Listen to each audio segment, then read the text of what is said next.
मनात विचारांचं काहूर माजलं होतं. आतल्या आत चाललेले घुसमट मन अस्वस्थ होत होतं.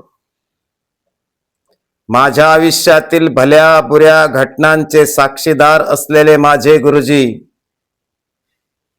ज्यांनी पडत्या काळात लाख मोलाची साथ दिली. चालताना बोलता गुरुजींच्या दारात जाऊन पोहोचलो. गुरुजींची पायधूळ मस्तकी लावली. गुरुजींनी जवळ घेतलं, छातीशी कवटाळलं. माझ्या अश्रूंचा बांध फुटला, ढसा ढसा रडलो. गुरुजी म्हणाले, रडू नको. मी म्हणालो, गुरुजी रडू द्या, रडू द्या, लढू द्या, भोगू द्या. माझं सरण मला रचू द्या.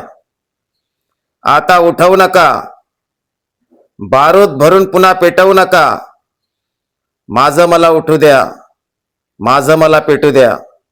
पेटताना आणि उठताना गुरुजी आशीर्वादाचा हात फक्त माझ्या पाठीवर असू द्या.